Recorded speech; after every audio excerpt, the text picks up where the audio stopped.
Hey everyone, welcome back to Unwritten Potential. I'm Noemi, and today we're talking about something that's absolutely everywhere, even if you don't see it at first, and that is toxic wellness. Now, before you roll your eyes thinking this is another wellness is bad kind of rant, hold on. Honestly, investing in my own well being has absolutely changed my life. I started exercising regularly. I quit alcohol. I've done some therapy. I eat well and I feel so much better in my body. I feel so much better in my mind. Investing in your well being and your wellness should be awesome. However, there is a darker side to modern wellness culture. And that's what I want to unpack today. Because the truth is, wellness culture doesn't just promise health, right? It sells you the idea that you're never enough as you are. And it profits from your insecurities while pretending it's empowering you. So buckle up, my friends. Let's go. Hey, I'm Noemi, former queen of bad habits and corporate go-getter turned well-being coach and personal growth junkie. And in a world full of overwhelming wellness advice, we're here to cut through the noise. This is your space to master healthy habits, transform your mindset, own your well-being, and design a life you love on your terms. We're ditching the highlight reels and embracing the whole messy, imperfect journey towards becoming our absolute best selves. You're the author of your own story. So are you ready to write the next chapter? Let's go, and welcome to Unwritten Potential.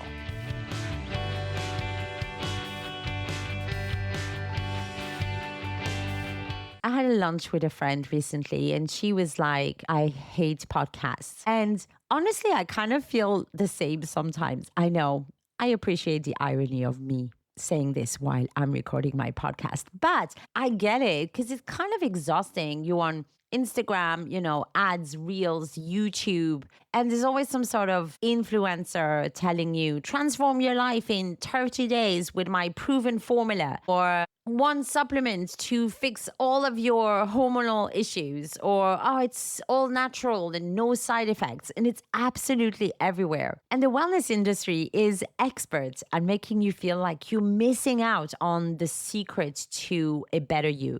But that's what makes it so powerful. And that's also what makes it dangerous. The wellness industry is worth 4.4 trillion globally. Trillion with a T. That's around the GDP of Germany. Isn't that mental? And the industry is very much built on making you feel something is wrong, something is missing, there's a problem, and that particular company, product, brand is the one that can help you fix it. As journalist Rena Raphael puts it in the amazing book, The Gospel of Wellness, and I quote, wellness is the latest status symbol for the anxious, striving woman. It's no longer just about health. It's about virtue. Wellness has become moral performance. I've called that hustle culture and Lululemon in a previous podcast, and a few people contacted me about that. That resonated. So the authors of The Wellness Syndrome, another great book, put it super bluntly. The pursuit of wellness demands not only a healthy body, but also a productive, positive mind.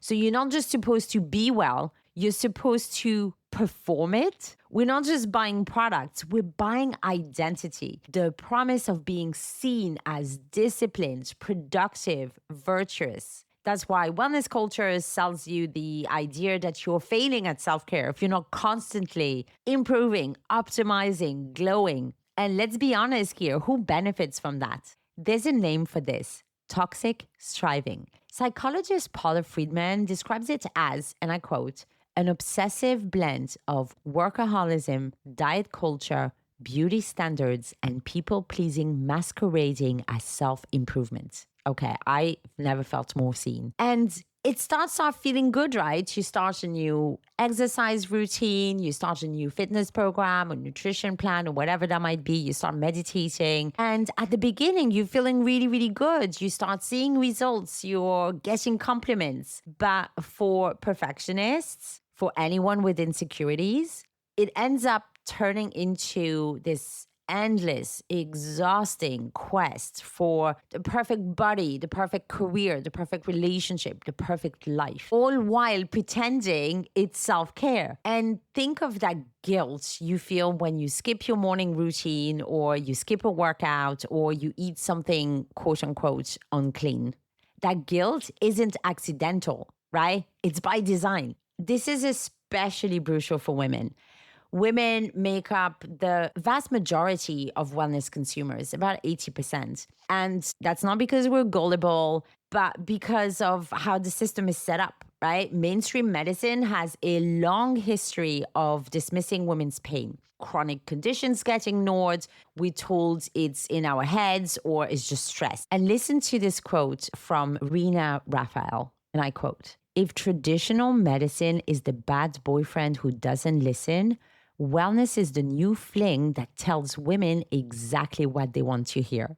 How good is that? Wellness swoops in and says, "We believe you, we can fix you." It promises hope, certainty, community that provides structure in chaos. But here's the catch. Instead of demanding better healthcare, fair workloads, parental leave, research, investment in women's related conditions, women are told to fix themselves with fucking green juice and yoga and meditation. It's not the system or your terrible boss that's burning you out. You silly goose. It's that you're not doing enough self care. And by the way, it's not just women. Men are increasingly targeted with their own brand of toxic wellness. Look at the pressure in the so-called manosphere. Men are expected to be ripped with perfect abs, optimized testosterone, cold plunging at 5 a.m., hustling to financial freedom. Alpha male wellness culture sells them supplements, biohacking gadgets, the promise that if they just grind harder, they'll finally be man enough, they'll finally be worthy. Famous, well-known podcasters promoting testosterone injections. It's the same toxic striving, it's just in a different packaging. And the wellness industry also has a massive pseudoscience problem. Wellness isn't just selling overpriced workout classes or supplements. It's selling unproven treatments and magical thinking. Detox teas that do absolutely nothing, or most of the times, it's just laxatives. Hormone balancing powders with absolutely zero evidence, or collagen supplements. Same. It doesn't work. Crystal healing that promises miracle cures. Then you have the goop level nonsense, like jade eggs for hundreds of dollars for your vajayjay. I don't know what it does. What is it supposed to do?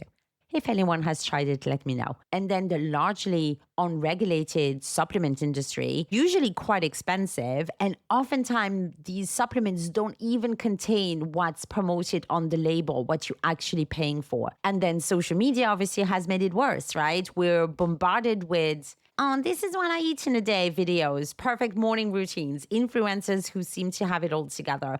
Honestly, it's one of the challenges that I have in promoting this on Instagram is how do I do that in a way that is me and in a way that isn't about showing my ass or just being fucking annoying. Anyway, I haven't figured it out. It's designed to make you feel like shit about yourself. It's designed to make you feel like you're not doing enough. So how do you avoid falling for it? And everyone falls for it. It doesn't matter your education level, your age, your gender. We're all falling for it. So this is where critical thinking becomes your superpower. Clinical psychologist Jonathan Steyer, I hope I pronounced that right, who wrote Mind the Science, again, great book, suggests asking a few simple but super powerful questions when you see any wellness claim and when you feel like falling for a wellness claim.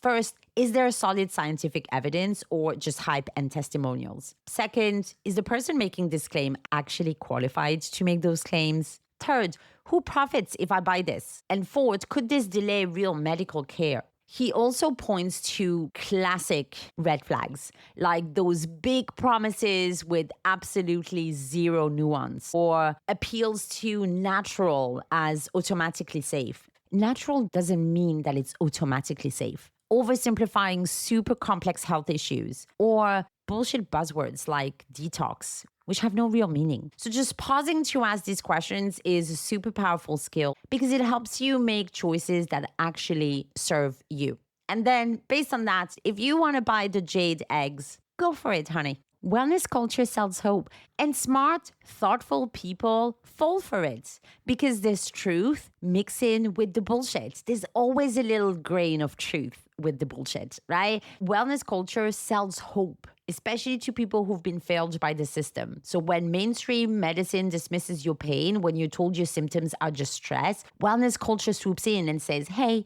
we hear you, we have answers. It's super, super seductive. And by the way, to make it clear, I'm not one of those anti-science weirdos, on the contrary. So how do we break free from toxic wellness? First, get skeptical. Ask the hard questions. Always question the premise. Second, redefine wellness on your own terms. One of the reasons I try not to post what I do for my workouts or what I eat, is because ultimately what works for me and my own goals in my own life might not be yours. And that's okay. And I don't want to be preaching, hey, this is what I do and that's what you should be doing too, right? Ultimately, real wellness is about feeling good in your own skin. Therapy when you need it, the real therapy, not just Instagram therapy. It's movement that feels good, not punishment. It's eating nourishing food without obsession. It's resting without guilt. It's trusting your body more than any influencer or brand or guru.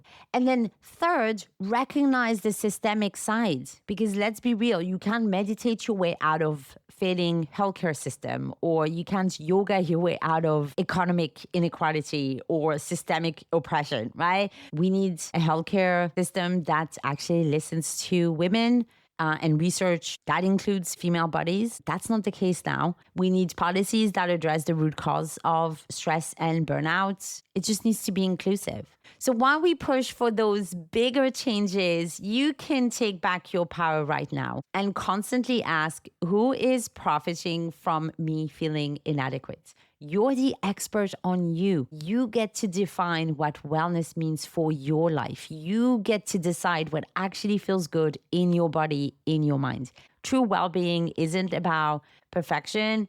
It's about coming home to yourself. Thank you so much for listening. If this resonated with you, share it with someone who might need it. And until next time, take care of you.